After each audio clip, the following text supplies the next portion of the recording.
हाँ जी भैया नमस्कार, मैं हूं रितेश कुमार। हिंदुस्तान, हिंदू, हिंदी, कितना गर्व होता है जब हम हिंदुस्तानियों को हिंदी में बात करने का सौभाग्य प्राप्त होता है। रोज होता है, आप लिखते हिंदी में हैं, आप पढ़ते हिंदी में हैं, आप बोलते हिंदी में हैं, लेकिन क्या आप जानते हैं कि हिंदी की बहुत बेसिक सी चीजें हैं जो शायद आप में से 99% लोगों को नहीं पता है। आज आपके ज्ञान चक्षु बिल्कुल खुलने वाले हैं मेरी इस छोटी सी 5 मिनट की क्लास के बाद। ये वीडियो उन लोगों को काम आएगा जो हिंदी बोलते हैं, हिंदी लिखते हैं, हिंदी पढ़ते हैं और हिंदी में आगे समझ बढ़ाना चाहते हैं। अगर आपकी हिंदी बहुत अच्छी है, अगर आपको पता है कि स्वर कितने होते हैं, व्यंजन कितने होते हैं, या इनका उच्चारण क्या होता है, कैसे बोले जाते हैं, तो आप इस वीडियो को स्किप कर सकते हैं। इसको बंद करके आप कोई दूसरा वीडियो भी देख सकते हैं। और अगर नहीं तो 5 मिनट मुझे दीजिए, 5 मिनट के बाद आपको लगेगा कि वाकई में आपने कुछ सीखा है। तो चलिए शुरू करते हैं। हिंदी वर्णमाला। हिंदी वर्णमाला। अब हिंदी वर्णमाला में जो कुल अक्षर होते हैं, वर्ण होते हैं, उनकी संख्या है 52। हमारी क्लास शुरू होती है यहां से। ये 52 का आंकड़ा आया कैसे? भाई जैसे इंग्लिश में 26 होते हैं, ऐसे हिंदी में 52 होते हैं, हम तो डबल हैं। तो ये 52 क्या हमें आते हैं? क्या इनका उच्चारण हमसे बनता है? किस वर्ण को क्या कहते हैं? अलग अलग कैटेगराइज किया गया, अलग अलग श्रेणियों में रखा गया है। तो क्या हम उन सारी श्रेणियों को जानते हैं? क्या हमें पता है कि स्वर कितने होते हैं? क्या हमें पता है कि व्यंजन कितने होते हैं? क्या हमें पता है कि स्वर और व्यंजन के अलावा और भी बहुत सारी चीज है जो होती है? क्या आपको पता है कि अनुस्वार क्या होता है? साथ ही आपको पता है कि विसर्ग क्या होता है? क्या आप जानते हैं कि संयुक्त व्यंजन क्या है? संयुक्त व्यंजन क्या है? क्या आप जानते हैं कि और भी नए व्यंजन क्या हैं?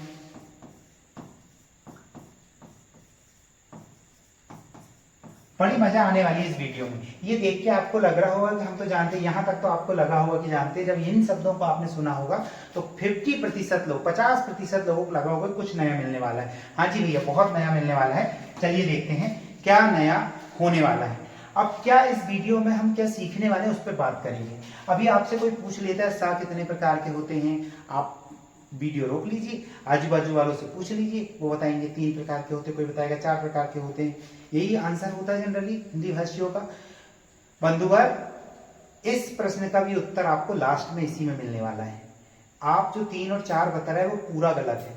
आपका बिल्कुल प्रज्ञा चक्षु ओपन होने वाले, खुलने वाले हैं। चलिए, आपको ये वाला ये शब्द बड़ा परेशान करता हुआ, कई बार यहाँ बिंदु लगा है, कई बार बिंदु नहीं लगा है, कई बार इसमें यहाँ बिंदु लगा है ना? कंफ्यूजिंग, बड़ा कंफ्यूजिंग लगता है।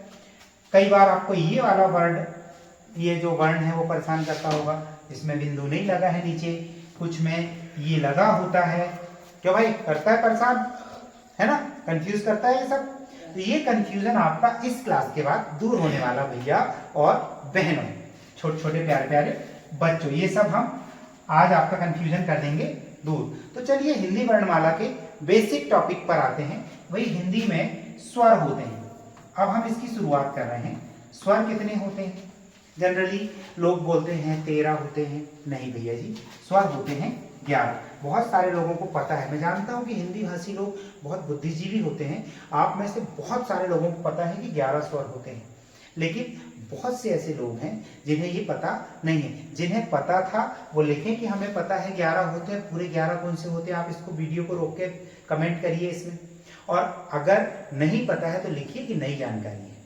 चलिए हम बात करते हैं स्वर की। स्वर होते हैं आ, ई, उ,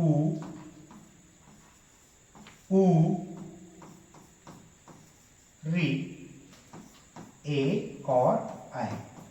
ये टोटल होते हैं 11।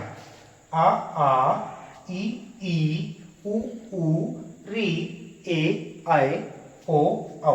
1 2 3 4 5 6 7 8 9 10 11, कुल 11 होते हैं ये क्या स्वर। बहुत सारे जो बंधु हैं जो इस वीडियो को देख पा रहे हैं उन्हें लगता होगा कि सर भूल गए हैं अम और आह। तो चलिए ये कंफ्यूजन भी दूर कर देते हैं। जो पिछली स्लाइड में आपने कुछ क्वेश्चंस देखे थे, इससे जस्ट पहले हमने जिन पे बात करे थे, अनुस्वार क्या होते हैं, विसर्ग क्या होते हैं, तो भैया जी ये जो अम है ये अनुस्वार होता है और ये जो आहा है ये विसर्ग होता है। अब ये जो आ लिखे हैं, ई लिखा है, इसमें भी इनका भी उच्चारण है, प्रॉपर एक उच्चारण है इनका, उसे हमें उच्चारण भी हमारा शुद्ध होना चाहिए, इसीलिए हम आपको ये बता रहे हैं। अ आ ई, मतलब कि जो छोटे वाले स्वर हैं, लघु स्वर हैं, इन्हें बोलने में जितना समय लगता है इससे ठीक दुगना समय दीर्घ स्वर को बोलने में लगता है। तो ये दूसरी दुगनी ताकत भी लगती है। तो ये हमें पता होना चाहिए, जैसे आ ई उ री ए आए ओ आओ। चलिए अब स्वर की बात खत्म, अब हम आते हैं व्यंजन पर। तो आपको यहाँ स्वर का तो पता होगा कि 11 स्वर है ना, हम लास्ट में काउंट करेंगे पूरे। बात करते हैं व्यंजनों की। जो व्यंजन होते हैं इनकी संख्या होती है, अब आप जनरली आपको जब पता चल जाएगा 11 स्वर होते हैं तो हमारे जो बहुत सारे बुद्धिजीवी लोग हैं बोलेंगे बाकी सब व्यंजन। हम कई बार काउंट करके बता देते हैं, कुछ लोग बता देते 39 व्यंजन होते, कोई बता देते 41 व्यंजन होते, कोई बता देते 43 व्यंजन होते। ऐसा कुछ नहीं होता है। व्यंजनों की संख्या है कुल मिलाकर 33 यानी 33 होते हैं व्यंजन। तो चलिए 33 कौन से व्यंजन होते हैं उनकी अब हम यहाँ पर बात करेंगे। इसमें व्यंजनों को भी अलग अलग श्रेणियों में बांटा गया है। एक होते हैं स्पर्श व्यंजन,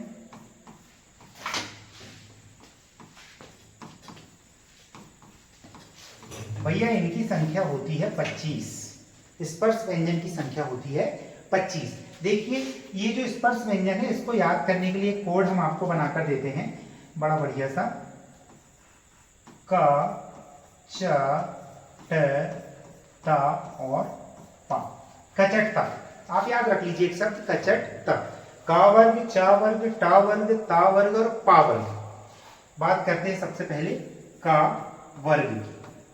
का वर्ग में 5 व्यंजन आते हैं, का, ख, ग, घ और ये देखिए यहां आ रहा है बिंदु इंगा। फिर आता है चा वर्ग, चा, छा, जा, झा और मिया। इसके बाद में आता है टा वर्ग।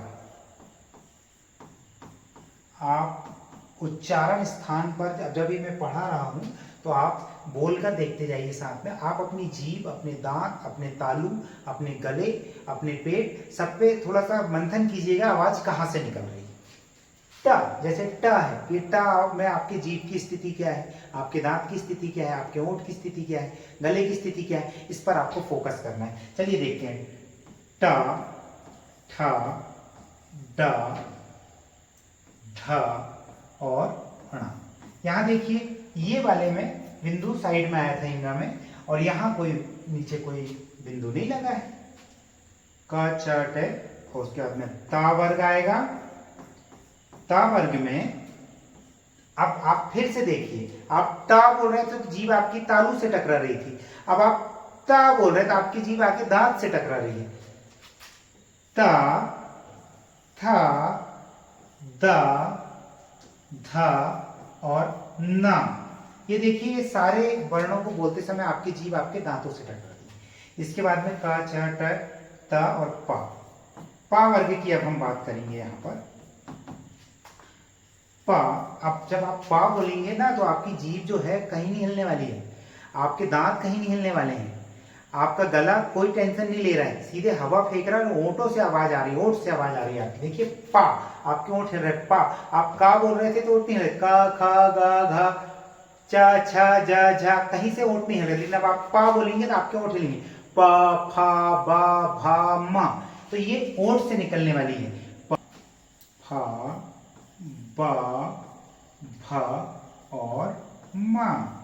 इस प्रकार ये पांच वर्ग हैं टोटल, का, चा, टा, ता, पर, और पांचों में 5-5 व्यंजन है।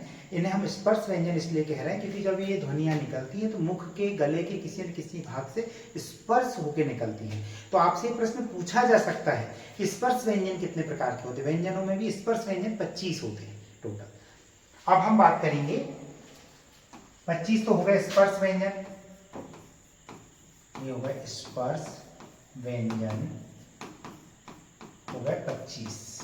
चलिए अब हम बात करेंगे ऊष्म व्यंजन की और अंतःस्थ व्यंजन की। तो अंतःस्थ व्यंजन देखते हैं, अंतःस्थ व्यंजन, और ये जो व्यंजन है ये हो जाएंगे 4। अब आप देखिए ये अंदर से निकल रहे हैं, य, र, ल और वा।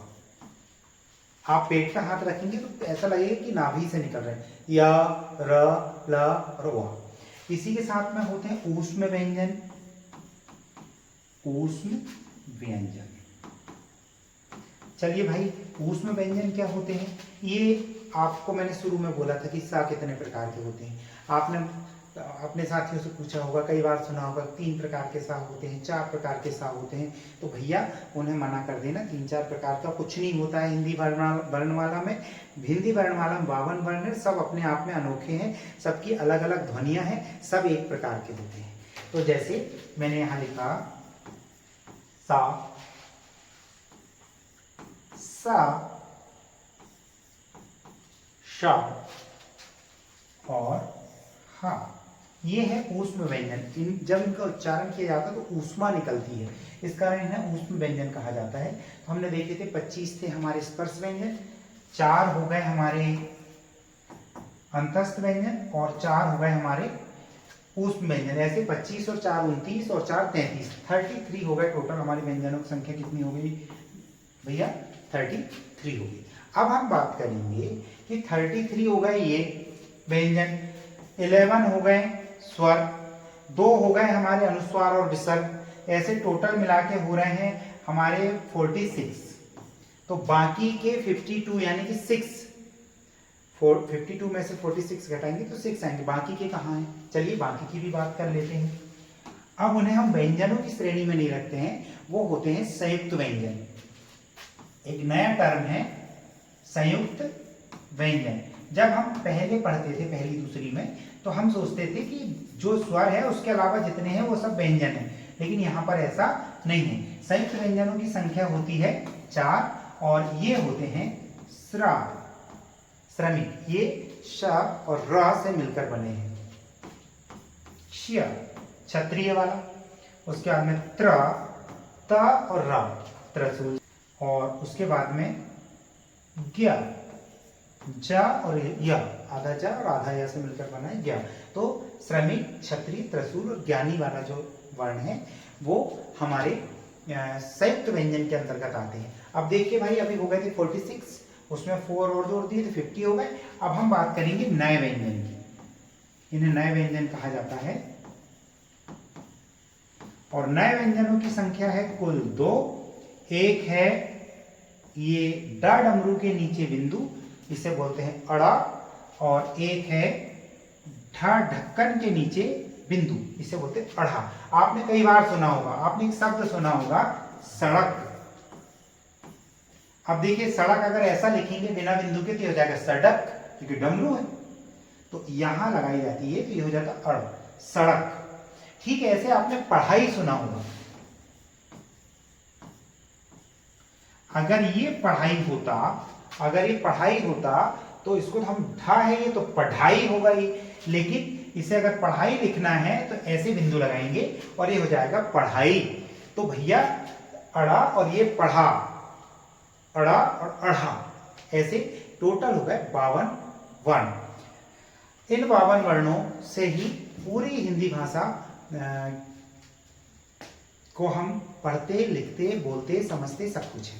तो आशा है आपको आज का वीडियो ज्ञानपूर्ण लगा होगा। अगर आपको ये वीडियो बहुत अच्छा लगा है तो भैया ये देखिए नीचे आप देख रहे होंगे सब्सक्राइबर की संख्या है 0, क्योंकि आज ही हमने ये चैनल बनाया है और ये बनाया है हमने ऐसे विषयों के लिए जो विषय कहीं ना कहीं आपको सबको आते हैं, लेकिन समय के साथ साथ आप उसे भूलते जा रहे हैं। तो अगर आपको अच्छा लगा तो सब्सक्राइब कर लीजिए और बच्चों तक जरूर पहुंचाना, क्योंकि हमें पढ़े लिखे गुणवान बच्चों से ही अच्छे नागरिकों का निर्माण करना है। नमस्कार।